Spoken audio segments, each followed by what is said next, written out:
démons. C'est le mot qui fait tourner les enfers. En vérité, je vais mettre quand même mon timer pour pas répondre en 3 heures. Ça serait dommage. En même temps, enlever vos montres, ça peut durer jusqu'à minuit. Non, c'est pas vrai. Ok, on est parti. Et donc, alléluia, ça veut dire oui, il est ressuscité. Il est vivant, il est ressuscité, mais c'est pas juste Jésus, c'est aussi chacun d'entre nous. Et cette résurrection, elle est notre fierté, et elle est quelque chose dans laquelle on doit être sans cesse renouvelé. Quand on chante alléluia, frères et sœurs, c'est un vrai coup de pied au derrière qu'on doit se donner.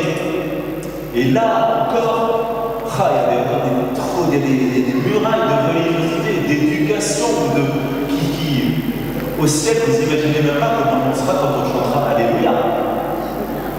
Bon, là, vous avez tellement de Covid dans la gueule, comme vous, évidemment. Ça peut redonner quelques Covid dans la figure, ça coince un petit peu. Mais espérons que l'année prochaine, ce sera beau. Amen. En tout cas, nous déclarons pendant ce temps que nous vivons, pendant ce temps d'épreuve, pendant ce temps de vache maigre, il n'y a pas de rassemblement charismatique, on peut moins se retrouver, mais heureusement, il y a encore les messes charismatiques. Eh bien, Dieu attise notre désir. Vous savez, dans le creux, quand on fait un puits, il faut creuser. Et dans ce vide, dans cette aspiration, dans ce creux, cette absence qu'on a de plénitude, peut-être, eh bien, Dieu met un désir de sa gloire. Amen. Est-ce que vous désirez un retour dans sa gloire? Oui, j'espère. Est-ce que vous pouvez vous dire, c'est pas un retour dans ce qu'on a connu avant, c'est un retour vers le futur. C'est un retour, c'est un avancée dans une nouvelle base de gloire, une nouvelle révélation de sa présence, une nouvelle épiphanie, manifestation, une nouvelle vision de l'Esprit Saint. Moi, je veux, et on a eu une réunion vendredi avec des prophètes sur Internet, c'était vraiment très intéressant, c'était un prophète allemand qui parlait. Et ce qu'il annonce, c'est exactement ça. C'est ce que nous portons dans notre cœur depuis longtemps, que vient un tsunami de grâce, un tsunami comme on n'avait jamais vu dans les temps qui viennent, où nous allons devoir surfer sur la vague du Saint-Esprit. Et frères et sœurs, il faut être prêt. Soit on coule sous la vague, soit on est sur la vague. Ok, vous me regardez comme des... Je parle français? Oui. Êtes-vous prêts à être sur la vague? Oui. Est-ce que vous voulez vous engloutir par cette vague en disant « Oh ben non, moi je ne sais pas comme ça que je prie, je ne sais pas, mais je me fais emporter dans la... » Il va falloir bouger, il va falloir se déraciner, il va falloir décoller les pieds de plomb qu'on a parfois, il va falloir bouger son cœur. Et ce désir, justement, ce temps un peu bizarre, où Dieu veut véritablement pour nous. On n'a pas pu reprendre la conférence Saint-Esprit, on n'a pas pu faire la tremblée du réveil. On ne peut pas, c'est pas qu'on ne veut pas, c'est qu'on ne peut pas, parce que Dieu dit c'est pas le temps. C'est pas le temps de refaire ce que vous savez déjà faire. C'est le temps de désirer ardemment dans votre cœur le renouveau de l'Église, le renouveau de la manifestation de la présence. Et là, l'Assemblée dit Amen.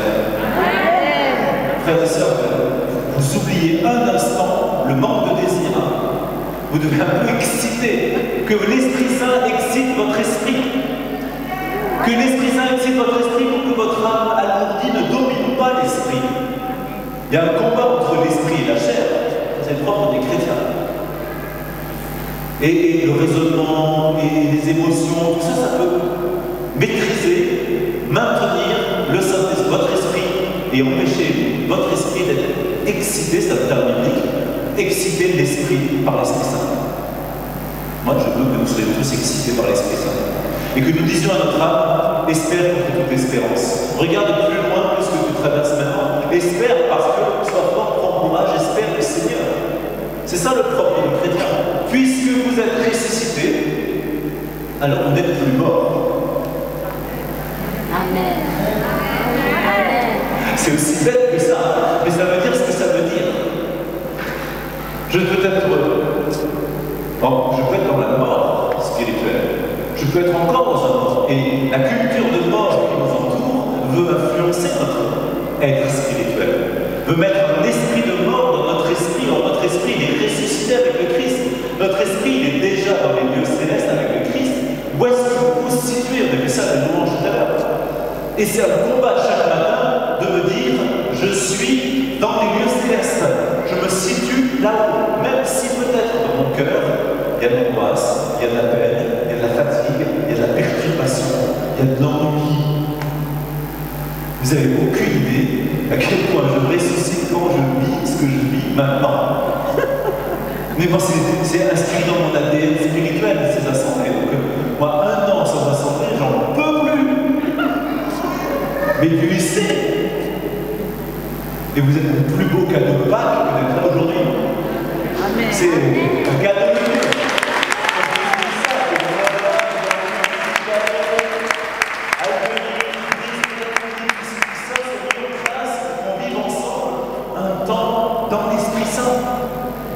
Un temps au ciel. C'est pas juste une messe qu'on célèbre. C'est qu'on veut être bouleversé par le Saint-Esprit. On veut être bouleversé par cet esprit de résurrection, parce qu'on sait très bien que ce que l'on traverse en ce moment, c'est de l'esprit de mort qui nous presse de toutes parts. Si de moi on est dans le royaume de Dieu. Amen. Mais nous, on appartient au Christ. Et du coup, les textes d'aujourd'hui, alors on va parler de la miséricorde, bien évidemment. Mais ce qui m'a marqué quand même dans ces textes, c'est l'insistance des textes sur la foi. Toute cette réalité de Pâques, de résurrection, de ma résurrection, de ressusciter avec le Christ. C'est une vérité spirituelle qui doit avoir un impact, une manifestation charnelle de notre vie. Connais le combat entre la chair et l'esprit pour qu'effectivement il y ait cette liberté dans la chair. Notre intelligence, notre affection, etc., notre volonté. Et c'est par la foi qu'on entre dans cette réalité. Tous les textes aujourd'hui vont orienter sur ça. La première chose, c'est dans le livre des Actes des Apôtres qu'on a entendu, c'est la multitude de ceux qui étaient devenus croyants. Il faut devenir croyant pour entrer dans la réalité. Si tu ne deviens pas croyant, tu peux rester en fait à l'extérieur du mystère. Devant le tombeau vide, quand Jean vit le tombeau vide, il vit et il crut. La foi, c'est dire waouh, c'est dire oui, Seigneur, tu es ressuscité, ça à la limite, même la religion. Mais oui, Seigneur, je suis ressuscité, ça c'est mon acte de foi personnel. Parce que je peux dire Jésus est ressuscité, et moi je reste toujours mort. Mort dans ma tristesse, mort dans ma maladie, mort dans ma faiblesse, mort dans mon infidélité, mort dans ma lamentabilité. Je ne dis pas, c'est pas grave. La complainte de lamentable. Quel incroyable, incroyable. On peut tous être comme ça, parce qu'on a une espèce de verre à l'intérieur de nous qui nous fait glisser dans une limace. Moi, je l'appelle la limace. Une espèce de chose rampante qui est molle. Vous savez, Jean-Mimi, tout mou. La limace. Bon, ben, la limace, ça me dégage. J'ai toujours adoré écraser les limaces. C'est l'escalade. Je ne sais pas qui nous a donné, c'est lui ou quoi. C'est bizarre. Il y a des choses qui ne m'expliquent pas. Mais ça, les araignées, les moustiques, les moustiques. La foi, si vous êtes devenu croyant, y a-t-il des croyants ici? Je ne sais pas, c'est vous qui savez. Non, pas. Oui, je crois. Oui, je crois en ta résurrection. Oui, je crois en ma résurrection. Y a-t-il des gens qui sont ressuscités avec le Christ ici? Oui. Levez haut la main. Il y en a qui mettent 10 secondes à lever la main. Oui, je suis ressuscité. Parce que quand le démon vient me dire non, tu es mort, tu n'es pas sûr d'aller au ciel, toi tu dois dire non, je suis déjà au ciel. Je suis déjà au ciel. Tu ne peux pas être ressuscité et ne pas être déjà assis au ciel avec le Christ. Parce que si tu es ressuscité avec le Christ. Et donc tu es assis avec lui dans les lieux célestes. C'est ce que nous dit Paul. Tu ne peux pas être ressuscité et ne pas. Celui qui croit est né de Dieu, Saint Jean. Si je suis né de Dieu, je suis un être nouveau, recréé saint, juste, dans l'esprit, on est d'accord, dans la chair, il y a toujours les problèmes, mais je suis déjà citoyen des cieux, ressuscité avec le Christ, assis avec lui dans les lieux célestes. Tout ça, c'est la parole de Dieu qui nous dit. Et ça fonde, enracine notre stabilité spirituelle. Si je ne suis pas stable spirituellement, je ne vais pas être stable émotionnellement et mentalement dans mes pensées. Ça va être l'inverse. Mes pensées instables et mon cœur instable qui va influencer mon spirituel et qui va dire par une culpabilité, non, tu n'es pas ressuscité, ça n'a pas marché, non, c'est pas clair. Parce que tu as fait un carrière pourri, parce que tu as fait un taf pourri, et que du coup, visiblement, rien n'a changé. C'est pas parce que rien n'a changé que tu n'es pas ressuscité. C'est simplement que la vérité spirituelle n'a pas encore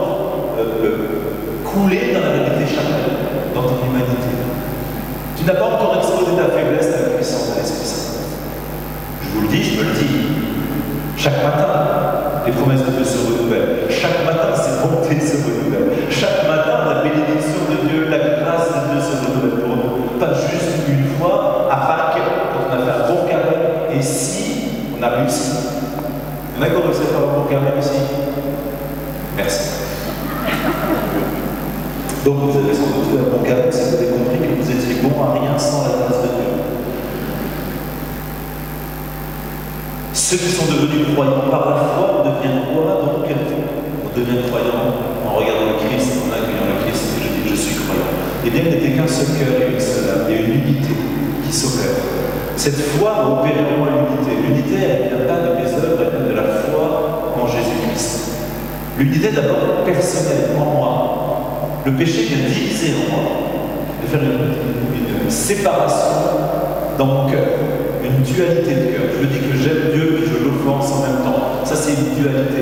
Et le péché, le propre du péché, c'est une désobéissance qui désunit profondément mon cœur. Et on peut être en total désaccord si on perdure dans le péché entre ce que l'esprit désire et ce que le cœur, ce que l'âme pollué par le péché. Et donc cette unité, quand je deviens croyant, quand je dis ça, je ne dis pas croyant de religiosité, je dis croyant à la puissance de la croix. Attention, croyant, c'est pas parce que vous êtes à la messe que vous êtes croyant. C'est pas parce que vous avez été baptisé que vous avez été croyant. C'est pas le pédigré croyant. Croyant, c'est l'acte de foi que je mets dans la mort et la résurrection de Jésus. Et son effet sur ma vie. C'est ça être croyant. Je peux être pratiquement croyant, frères et sœurs. Faites gaffe à l'ivraie qui s'insinue dans l'église, dans les églises, qui peut me tromper moi-même. La vérité, c'est que je suis croyant quand je sais que le Christ m'a sauvé et que je vis ce salut, véritablement. Je suis dans la joie, le jour immense, par mon Dieu m'a libéré, on a chanté. Car mon Dieu. Et parfois, cette vérité ne s'impose pas à moi, et c'est moi qui vais devoir l'imposer. Et là, je deviens croyant en imposant cette vérité spirituelle à mon âme et à mon intelligence. Ça ne s'impose pas naturellement à moi parfois. Et d'où le piège régulièrement de se laisser aller alors que je dois me repositionner. Je suis croyant. Si je dis je suis croyant, alors je dis que je suis ressuscité, que Jésus a pris tous mes péchés, les a détruits dans sa mort, son sang a lavé mes péchés, et son esprit, son eau a vivifié de sa vie divine. J'ai été justifié par le sang qu'il a versé à la croix de tout péché, et j'ai été adopté, libéré, et j'ai été élevé comme fils de Dieu. Son esprit de Dieu, son esprit de vie, vit en moi. Et je suis fils de Dieu. Même si dans ma chair, je commets encore des péchés. Le vers subtil que le démon va mettre, c'est de dire, si tu n'as pas de péché, alors oui, tu es vraiment fils de Dieu, parce que Jésus est mort pour toi à la croix, que tu es ressuscité, et que tout ça. Mais pour que cette grâce divine, à laquelle tu prétends avoir part, dira le démon, quelle prétention, dit Tom, vers le saut. Pour avoir cette prétention-là, il faudrait encore que tu sois sans péché. Il faudra encore que tu arrives à prier sans distraction. Il faudra encore que tu sois généreux avec les pauvres, que tu sois généreux, que ta vie toute entière soit donnée aux autres. L'accusation, dès que vous entendez une accusation ou un conditionnement au salut, vous savez que c'est le diable. Dès que vous allez remettre en cause la gratuité du salut et de l'adoption filiale, vous savez que c'est le diable. Soyez croyants. C'est ce qu'a fait Thomas. Thomas, le reproche que Jésus fait à Thomas, c'est quoi? C'est d'être incrédule, soit croyant. Thomas dit, si je ne vois pas la marque des clous, si je ne mets pas la main dans ces trucs, etc., non, je ne crois pas. Est-ce qu'on ressemble à ce gars-là? Parfois. Si tel problème dans ma vie, ça n'arrête pas, non, je ne croirais pas.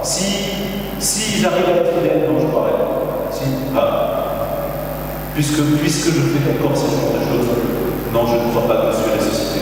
Voilà ce que je veux dire. Combien de croyants ne sont pas sûrs d'aller au ciel si Jésus revient maintenant? Si je meurs maintenant, est-ce que je meurs sans péché? Certainement pas, même si je me suis confessé juste avant. Mais entre tout à l'heure et maintenant, je vais en faire quelques-uns. Pas beaucoup, mais quelques-uns.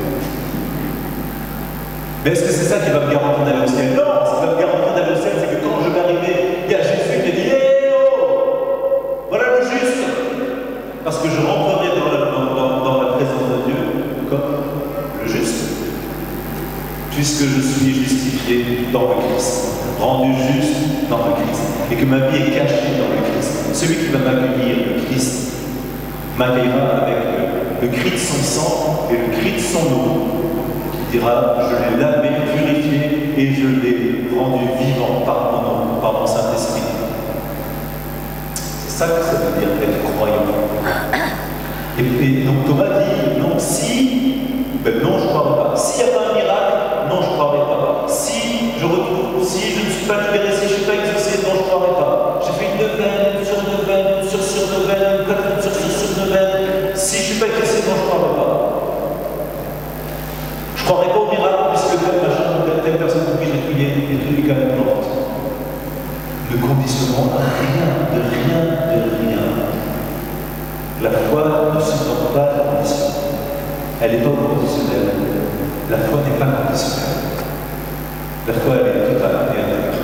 Et elle s'appuie sur la parole de Dieu. Elle s'appuie sur les promesses que Jésus nous a dites. Elle s'appuie sur le Christ lui-même. Pas sur nos capacités, pas sur nos œuvres, et pas sur la vérification, l'actualisation des promesses. Parfois, les promesses de Dieu mettent du temps à être accomplies. Et entre le moment de la promesse et le moment de l'accomplissement, il est où? Ils sont où les stades? Moi, Dieu m'a promis des stades. Dieu m'a promis des stades où il y aura des conversions, il y aura une piscine baptismale au milieu, et où les jeunes convertis seront baptisés immédiatement. Et je me dis, c'est où? J'ai rêvé, j'ai pas rêvé. Le temps de la promesse et le temps de la foi. Avance le temps de la foi. Je sais que je prends par la foi les choses qu'il m'a promises. Ma gueule sera à nous. Et 2 années. Ma gueule sera à nous. Donc une foi sans condition, une foi fondée sur la parole de Dieu, une foi fondée sur le témoignage, la parole des apôtres et les œuvres des apôtres, ce témoignage. Parce que quand nous avons la foi, c'est aussi la mise en œuvre des choses de la parole de Dieu. Quand Dieu dit, voici les signes qui accompagneront ceux qui m'auront cru, il dit, en mon nom, ils chasseront les démons, ils imposeront aux malades et ceux-ci seront guéris. Il dit, proclamez que le royaume de Dieu est tout proche, guérissez les malades, chassez les démons, purifiez les lépreux, ressuscitez les morts. Vous avez reçu gratuitement, donnez la vie que vous avez en vous. Donnez rien de vous, donnez Dieu qui est en vous. Donnez Dieu qui vit en vous par une parole bien plus simple, par un regard bien plus simple, par un geste de charité, par une parole claire que Jésus est ressuscité. La parole provoque toujours un effet dans celui qui la reçoit. Christ est ressuscité. Joyeuse fête, c'est pas joyeuse Pâques. Joyeuse fête, c'est pas joyeux Noël. On change un peu la manière de faire. Au moment des fêtes, on dit des choses, des mystères que l'on célèbre, pas les fêtes de printemps et d'hiver. On célèbre Noël, on célèbre Pâques. Et donc les apôtres qui étaient animés, qui étaient devenus croyants, donc c'était unis, l'unité de la communauté, l'unité intérieure, l'unité de la communauté, l'unité de l'Église, l'unité du corps de Christ, lui il est la tête, et nous sommes les membres, ce qui permet de faire sa volonté, de connaître sa volonté, de l'accomplir. Et du coup, la conséquence de cette unité, c'est quoi? C'est avec une grande puissance, que les apôtres rendent des témoignages de la résurrection du Seigneur Jésus-Christ, avec une grande puissance. Et une grâce abondante repose sur chacun. Il y a peu de choses qui sont les nôtres, frères et sœurs. Et c'est à nous. C'est déjà à nous. On n'a pas à gagner, à mériter, à augmenter les degrés, à je ne sais pas quoi, à appliquer des choses, des exercices. C'est la grande puissance, celle de l'Esprit Saint. Et c'est la grâce abondante. Une grâce abondante. Une grâce abondante, c'est la faveur de Dieu, la faveur imméritée de notre Père sur chacun de nous. La grâce de Dieu était abondante, comblée de grâce, l'ange dira à la Vierge Marie. Alors elle est dans la perfection de son immaculée conception, elle est comblée de la grâce. Mais nous aussi, la grâce est abondante pour nous comme cette fontaine qui vient, ce principe de vie, de plénitude de l'amour de Dieu. La grâce de Dieu, ce n'est pas les grâces qu'on a Dieu. La grâce de Dieu, c'est tout l'amour du Père qui est déversé en nous, c'est un bienfait, une plénitude. C'est sa gloire, c'est sa sainteté. deux caractéristiques de quelqu'un qui est devenu croyant, qui est ressuscité avec le Christ. Il a une grande puissance et la grâce de Dieu est sur lui. Demandons ça à Dieu, frères et sœurs. Mais ce ne sont pas les yeux des enfants. Moi, je n'ai pas de grande puissance. Moi, je ne suis pas sûr que je n'arriverai pas. J'entends déjà dans ma tête toutes vos pensées là. Moi, je n'ai pas le charisme de ça. Est-ce qu'on a parlé de charisme là? On dit la chose surnaturelle, normale, de celui qui est ressuscité. Grande puissance et grâce abondante. Paul dira la surabondance de la grâce. Là où le péché s'est multiplié, mais vous le connaissez par cœur, les chéris, j'adore, vous le connaissez par cœur. Alors vous qui êtes des pécheurs professionnels, vous êtes des pécheurs professionnels. Eh bien, proclamez que vous avez une surabondance de la grâce, parce que quand le péché se multiplie, la grâce surabonde, t'as une espèce de chasse qui tombe sur la gueule en permanence.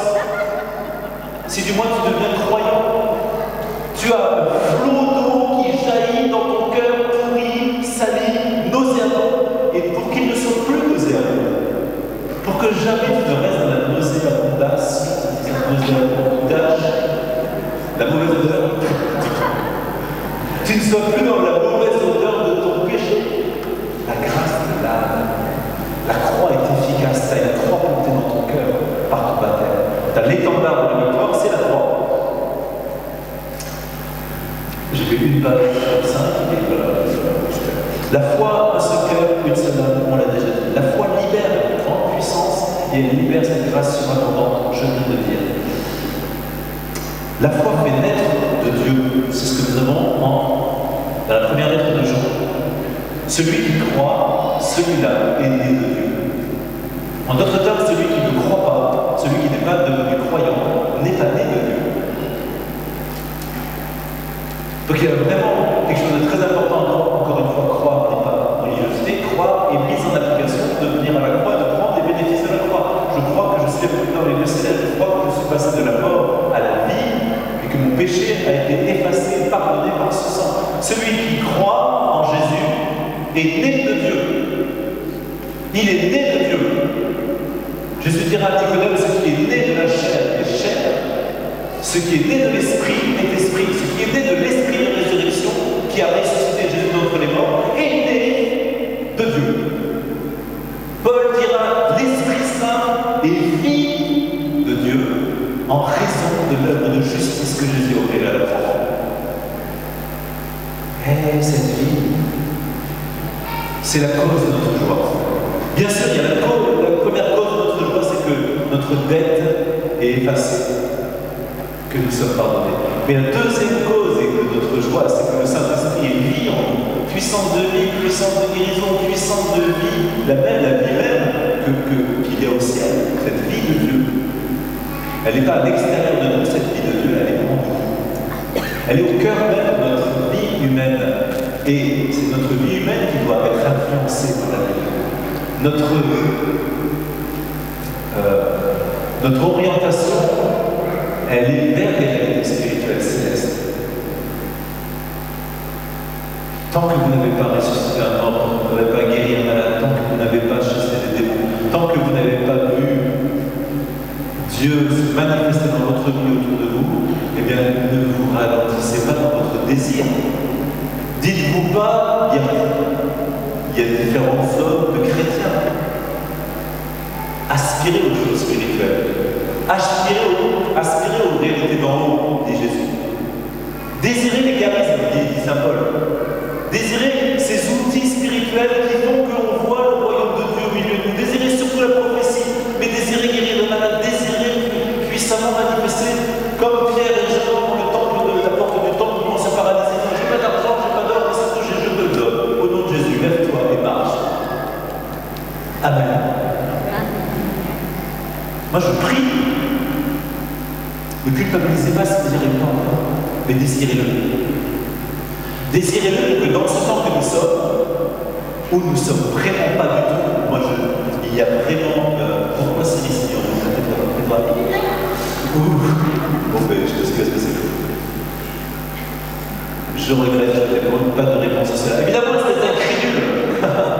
Syrie est incroyable. Eh bien, vos plaisir sur tes oreilles. Tu vas parler longtemps, lui. Eh bien,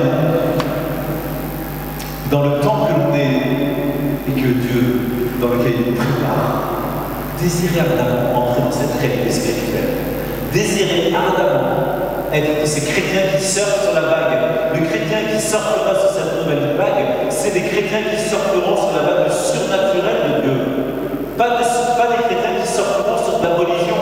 C'est des chrétiens qui vont surfer, c'est-à-dire qu'ils vont être reçus et ils vont amener la réalité spirituelle à tous les gens qui ne croient pas encore. Amen.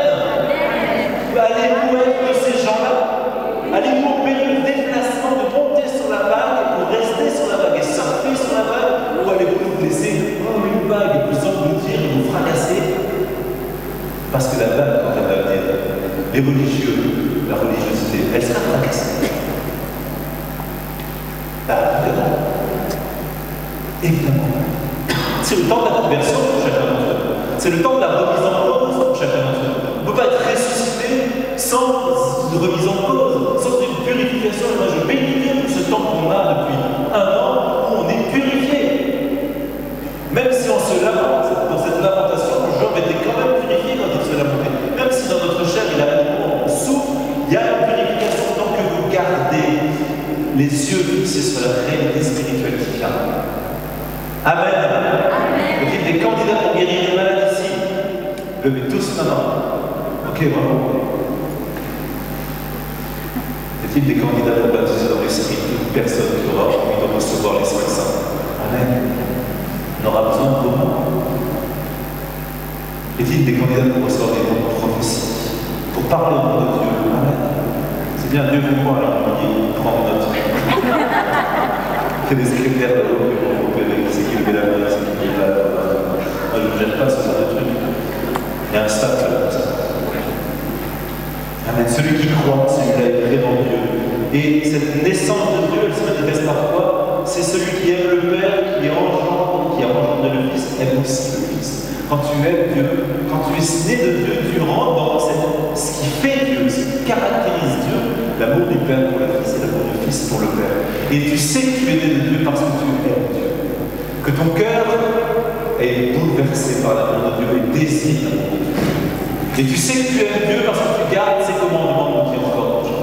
Ah oui, il y a une obéissance. Il y a une détermination. C'est sûr que c'est pas juste une espèce de grâce qui te prend un glou fort qui fait du bien. C'est aussi un choix de Dieu, parfois crucifiant, parfois. Mais celui qui garde les commandements et qui garde sa parole, c'est celui-là qui m'aime, dit Jésus. C'est celui-là et celui qui m'aime, il sera aimé de mon Père, et mon Père et moi, nous viendrons faire une demeure chez lui. Si tu aimes Jésus, tu aimes Dieu, le Père, si tu suis ses commandements, si tu gardes sa parole, alors le Père et Jésus vont faire une demeure en toi. Tu n'es plus jamais seul. Je me suis dit ça, mais je ne suis pas seul. J'étais sur mon petit balcon. J'avais un petit bras de split, mais moi je suis seul. Puis. C'est vrai parfois, peut-être que les maths, on peut se sentir seul, mais moi ça me manque, ça reste vraiment beaucoup, je ne retrouve pas. Au lieu de voyager dans le monde entier. Et de coup, j'ai eu cet envahissement. Tu n'es pas seul, je suis là. Waouh! Pardon, excuse-moi, mon Seigneur. Je t'avais un instant oublié. Et du coup, je suis rentré dans la loi parce que Dieu m'a dit, mais tu n'es pas seul, je suis là. Au lieu de regarder ta chair seule, regarde ma présence en toi. Et dès l'instant que j'ai fait ça, la paix m'envahit. Tu comprends quand Jésus il apparaît et dit, la paix soit avec vous. Dès que tu te poses, tu rentres dans la pièce et que Jésus est là, t'entends Jésus qui te dit une chose essentielle. La chose qui est caractéristique du royaume de Dieu, la paix soit avec toi. Chaque fois que Jésus apparaît, il dit ça, la paix soit avec toi. C'est pour ça qu'on commence la célébration, la paix soit avec vous. Là, c'est les évêques qui commencent comme ça. Quand je réveille, je fais ça, la paix. Ça n'arrivera pas, c'est pas grave. Et c'est rigolo. La paix. Le royaume de Dieu est justice, paix et joie dans l'Esprit Saint. Le royaume de Dieu est justice, paix et joie dans l'Esprit Saint. Justice, ça veut dire suis croyant, je reçois, je suis juste dans le Christ. Une fois que j'ai été sauvé, alors j'ai la paix et la joie dans l'Esprit Saint. Dans l'Esprit Saint, dans l'Esprit Saint, dans qui? Dans l'Esprit Saint. Tu ne peux pas être ressuscité avec le Christ sans la puissance de l'Esprit Saint. Tu ne peux pas avoir cette abondance de la grâce sans l'Esprit Saint, puisque c'est l'Esprit Saint qui est celui qui te donne à la fois la vie du Père originel, à la fois la puissance de salut de Jésus et qui te communique tout ça, qui l'actualise dans ton présent de maintenant, tout de suite là. Rassasie ton amour, c'est l'Esprit Saint qui donne. Sanctifie-moi, justifie-moi, c'est l'Esprit Saint qui donne. Paix et joie dans l'Esprit Saint. Je ne dis pas que parfois nos émotions ne sont pas du tout en accord avec ce que je dis là. Ça, c'est le problème charnel qu'on a chacun et il faut tout ça à la croix très régulièrement parce qu'il y a un vrai combat. Mais arrêtons de se dire on va mal parce qu'on va mal. On va mal, on va bien même si on va mal. Vous avez compris là? On peut aller bien spirituellement et aller de manière très perturbée, émotionnellement, vous comprenez le truc? On peut avoir des turpitudes, quand les apôtres sont sur la barque et que ça saute dans tous les sens et qu'ils ont peur et que, etc., que Jésus semble dormir devant ses roue, devant la barque, là, et ils ont peur, ils pensent qu'on va mourir, et tu ne fais rien. On a le droit d'avoir des tempêtes. On n'a pas le choix, on ne choisit pas ces tempêtes. Elles arrivent toutes seules. Mais la vie chrétienne n'est pas une vie sans tempête. Même j'allais vous dire, une vie chrétienne, préparez-vous aux tempêtes. Parce que si vous allez avec le Christ, vous allez perturber les autres spires du diable, et du coup vous allez préparer des tempêtes. Mais du coup, est-ce que je vais m'affoler? Je vais garder et déclarer mon cœur et dans la paix. Et le psaume 117 qui disait oui, que le dise Israël, éternel est son amour. Qu'ils le disent, que le dise la maison d'Aaron, éternel est son amour. Qu'ils le disent ceux qui craignent le Seigneur. Le bras du Seigneur se lève, le bras du Seigneur est fort. Non, je ne mourrai pas, je vivrai pour annoncer les actions du Seigneur. Ce psaume, c'est un psaume de combat. Apprenez-le par cœur. Dis-le, le Seigneur éternel est son amour. Je ne mourrai pas, je vivrai, éternel est son amour. Tu dois dire à ton âme ces vérités de foi, tu dois prendre la parole de Dieu et la proclamer pour ta propre vie. Tu dois la prendre. Éternel est son amour. La vérité spirituelle, je la prends et je la fais venir dans ma main et chaque. Amen. Amen.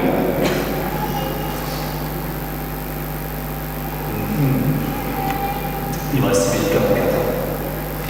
Oh, j'ai presque fini. La foi libère cette vie de Dieu. Et oui, cette suite est magnifique. Tout être qui est né de Dieu, donc celui qui croit, celui qui est devenu croyant est né de Dieu. Et celui qui est né de Dieu, quelle est sa caractéristique? Il est vainqueur du monde. Oh! Il est dominé par le monde, il est écrasé par le monde, il est vaincu par le monde, il est soumis au monde. Non, il est vainqueur du monde. Celui qui est né de Dieu, c'est-à-dire celui qui est croyant, qui a accueilli la vie de Dieu parce qu'il a été sauvé, qu'il est ressuscité avec le Christ et qu'il est assis avec le Christ dans les lieux célestes en position d'autorité, dans la puissance de Dieu et dans la grâce abondante dans son cœur. Cette grâce qui le libère et qui l'établit fermement. Eh bien, il est vainqueur du monde. Celui qui est né de Dieu est vainqueur du monde. Je suis vainqueur du monde. Ça veut dire que je n'ai pas à craindre le monde. Et je n'ai donc pas à craindre le prince de ce monde. Forcément. Or, la victoire, quelle est cette victoire remportée sur le monde? Spontanément, on imaginerait la victoire remportée sur le monde, c'est de ne plus avoir de combat, c'est de ne plus avoir de tristesse, c'est de ne plus avoir d'angoisse, c'est d'être naturellement bon et généreux, de ne plus être colérique. Moi, je ne sais pas, mais être patient en moto, en voiture, la victoire sur le monde, la victoire, j'ai réussi à maîtriser mes démons, j'ai réussi à bien canaliser tout le monde et je suis dans la victoire sur le monde, dans la victoire sur la chair, je suis dans la victoire sur le péché, je ne pêche plus du tout, je suis devenu humble comme personne.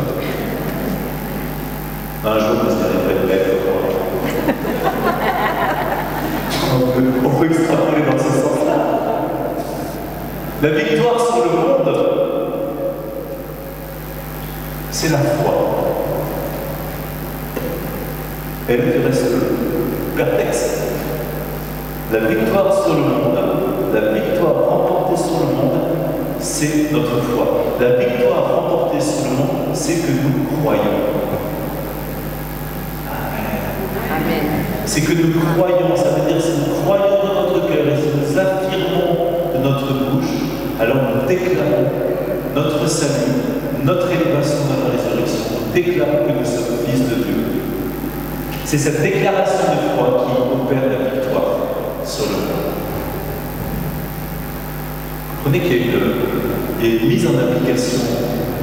Cette victoire, on ne peut pas avoir une victoire sans faire la guerre, mais cette victoire, elle est déjà celle de Christ. Ce n'est pas nous qui la gagnons, mais nous allons la prendre par la foi et nous allons la mener dans notre vie même, parce que nous croyons. Vous voyez, c'est ça.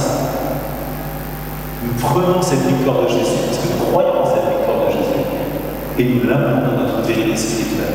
Tu l'amènes dans ta tristesse, tu l'amènes dans ta difficulté, tu l'amènes, et tu l'amènes au monde, tu l'amènes face à une maladie. Quand les apôtres guérissent un malade, quand Jésus dit, guérissez, montrez que le royaume de Dieu est là, et guérissez les malades. Jésus guérit les malades, pas pour moi. C'est un signe de la victoire du royaume qui est là. Notre foi, c'est la victoire. Du coup, on comprend pourquoi le doute est l'arme redoutable du démon. Dans les années 68, là, les 68 là, c'était très très bon ton de dire je crois, mais dans la foi, il y a forcément le doute. Crétin absolu. Tu ne peux pas croire et douter. Tu ne peux pas aimer et haïr en même temps. Je t'aime, ma chérie, mais je te hais de plus profond amour. Je crois dans le plus profond doute, Seigneur. Je crois que tu m'as sauvé à la croix dans le plus profond, je crois de doute, ça a marché pour moi. Si j'ai une difficulté à comprendre le mystère de Dieu et à adhérer au mystère de Dieu, ça c'est naturel. C'est l'inadaptation de mon intelligence à la splendeur et à l'immensité du mystère de Dieu. On est bien d'accord. On est des hommes, Dieu est Dieu. Autant le ciel est élevé au-dessus de la terre, autant les pensées et les projets de Dieu sont élevés au-dessus de nos pensées. Mais douter parce que je ne comprends pas, ça c'est de l'orgueil. Douter parce que du salut, parce que je continue à pécher, c'est de l'orgueil. C'est un piège du diable qui te fait te regarder toi et de regarder le mystère de Christ. Tu dois croire après un péché, que ce péché, il a été pris par Jésus dans un coup de feu. Tu sais la crucifixion. Regarde Mel Gibson, le film de Mel Gibson, pendant 20 minutes, tu vas avoir une fouille sur le dos de Jésus. Grave bien dans ta mémoire une image bien évidente du dos de Jésus. Puis quand tu fais un péché, rappelle-toi et proclame-le. Pardon Seigneur, parce que je viens pour ce péché-là. Mais merci pour ce coup de flagellation qui m'a valu la rédemption maintenant que je ressens. Moi je dis ça. Je peux dire que dans ma chair, je sens le tressaillement. Je sens presque dans mon dos beaucoup de feu. C'est étonnant comme expérience. Mais parce que c'est ça. Il a pris tous nos péchés. Notre victoire, c'est la foi. Un peuple de Dieu qui est toujours sous le joug du péché n'est pas dans la victoire de Dieu et n'est pas dans la nouvelle naissance. La chose, je ne sais pas comment le faire et je ne sais pas quoi le faire. C'est pour ça qu'on a besoin de Saint-Esprit. On voit celui qui est nouveau parce qu'il a cette révélation du salut et il a cette révélation de cette liberté dans l'esprit. Amen. Amen. Celui qui croit est vainqueur du monde. Parce qu'il n'appartient plus au monde. Parce que par la foi, il sait qu'il appartient au royaume de Dieu. Parce qu'il sait que dans le Christ, il reçoit toute chose nouvelle. Toute chose est sans cesse rendue neuve en moi. Par la grâce de toute chose. C'est-à-dire, même si c'est lamentable, à l'instant où tu t'en rends compte et où tu demandes pardon, l'esprit est libéré en toi. Le sang te lave, l'esprit te restaure. Bien sûr, on confessera sacramentellement, etc. Mais vous savez, on a des trucs lamentables en nous. C'est pas tellement nos péchés, c'est parfois l'état d'âme, l'atmosphère de l'âme peut être lamentable. Il y a des atmosphères d'âme qui ne sont pas des atmosphères de foi. Il y a des atmosphères d'âme qui ne sont pas des atmosphères de royaume. Il y a des atmosphères de terre désolée où règnent des chacals. Avez-vous déjà senti votre cœur comme ça? Ça arrive. Ça arrive des fois qu'on sent notre cœur. Alors finalement, on s'excite beaucoup, on comprend à ce moment-là, on vit tous les plaisirs de ce monde et toute l'overdose de consommation de ce monde de choses, ce vide intérieur. Pour nous faire oublier que la vérité, c'est que quand le fleuve de Dieu vient dans le cœur, alors ce fleuve de Dieu vient faire naître un oasis. Alors ce fleuve de Dieu vient restaurer un jardin de rencontre où le Christ va habiter avec le Père dans l'esprit. Ce fleuve de Dieu vient la guérison de notre cœur. Ce fleuve de Dieu qui jaillit à l'eau et le sang qui coule là. Et ça, c'est en permanence disponible. Tout le temps. Tout le temps. Et cette miséricorde de Dieu qu'on célèbre aujourd'hui, voyez-vous, c'est pas pour juste célébrer la miséricorde, c'est pour qu'on reçoive l'effet de sa miséricorde. Le temple n'a jamais été ouvert, ce cœur n'a jamais ouvert, et jaillit de l'eau et le sang, définitivement. Mais pour une vie nouvelle, partout où va le fleuve, il y a la vie qui jaillit. On va demander au Seigneur que soit renouvelé dans cette puissance. Amen. De guérison, de consolation, d'établissement dans les hauts lieux célestes. Et qu'on soit dans cette joie intense de son royaume. Le Christ est venu par l'eau, il est venu par le sang. Pas seulement l'eau et le sang. Et celui qui rend témoignage, c'est l'esprit et l'esprit de vérité. Amen. Amen.